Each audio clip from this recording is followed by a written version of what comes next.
Kita ulang kembali sejumlah berita pilihan dari Bali.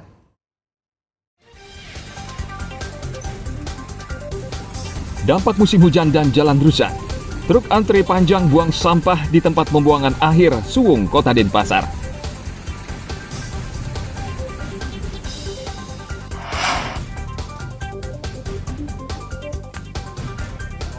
Dampak cuaca buruk, rumah warga tertimpa pohon di Bebandem, Karangasem.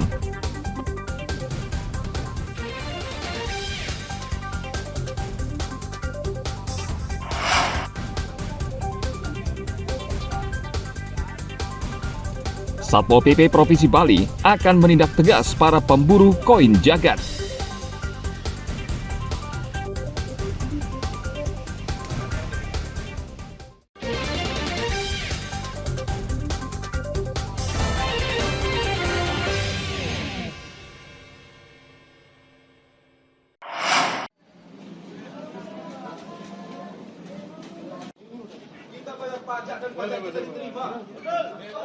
Pemerintah Kabupaten Gianyar mendukung langkah Satpol PP menutup akomodasi wisata Park Ubud di Jalan Sriwedari Ubud pada pekan lalu.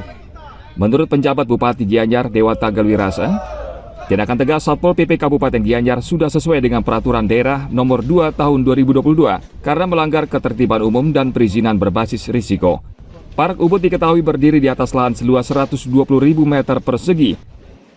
Tim pengawas orang asing sering sidak karena bangunan Park Ubud memanfaatkan lahan sawah yang dilindungi serta lahan pertanian pangan berkelanjutan. Bahwa izin itu yang mereka miliki, yang untuk perizinan berusaha itu baru sebatas NIB. Jadi kalau yang di Ubud itu yang dilanggar adalah Perda kita, Perda LP2B, dan LSD. Sehingga itulah yang seharusnya tidak boleh dibangun. Jadi sama sekali tidak ada perizinan, yang ada NIB pun sudah dicabut oleh pusat. Selain menutup Park Ubud, Kepolisian Daerah Bali juga menetapkan Direktur Park sebagai tersangka karena diduga mengalihkan fungsi lahan produktif. Park Ubud dikenal sebagai kampung Rusia. Awalnya penginapan ini hanya sebuah kafe, namun berkembang menjadi tempat penginapan yang luas di lahan persawahan. Tim Liputan melaporkan dari Kabupaten Gianyar.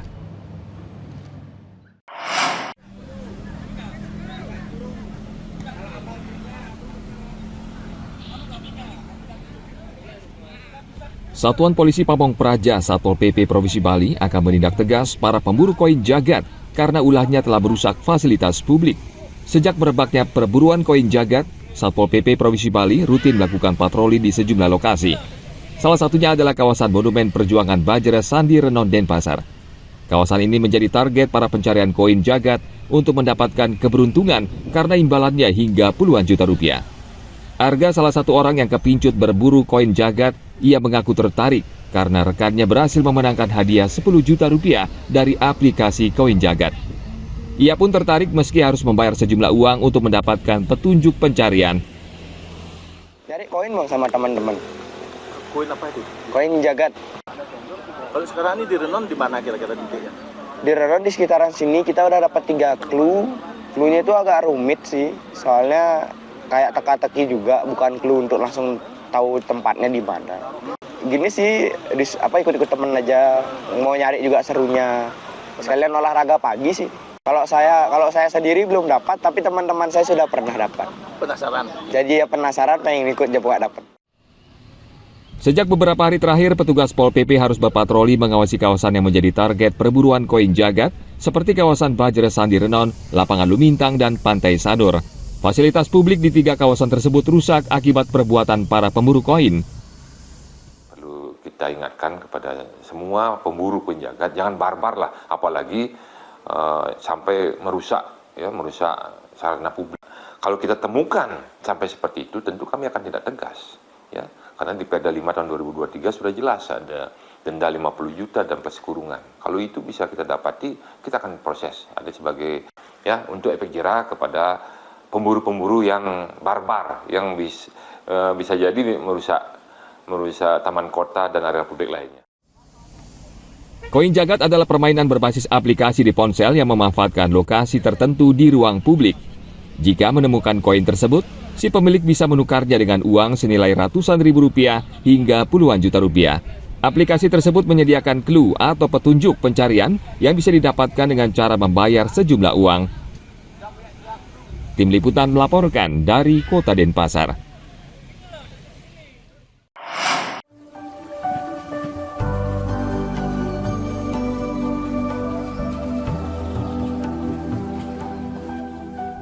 Tipat atau ketupat kerap menjadi makanan tradisional di Bali seperti tipat cantok, tipat sate, tipat gaples, dan banyak lagi.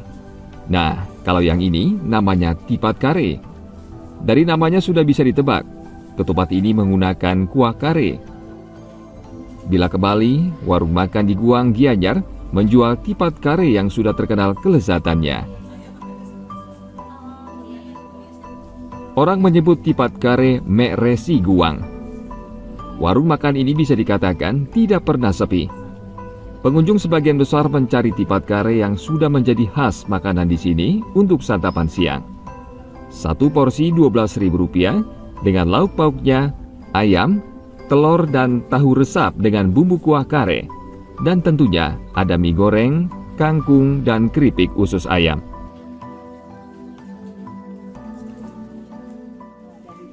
Sampai mie, sampai telur ayam sama usus, terus sama kacang sama itu bawang goreng. Udah. Berapa sih porsi tipat kare? 12.000. Sebelumnya ada es salak, ada es gula, terus ada es daluman, es kolak. Enak sekali, ini harganya juga terjangkau dan rasanya gurih sekali. Tidak ada santannya, juga sehat. Ada berbagai varian di sini.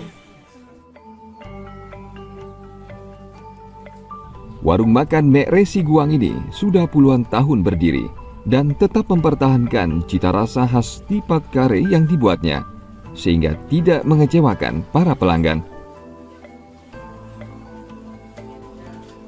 Devi Saraswati dan Naufal Afian Nur melaporkan dari Kabupaten Gianyar.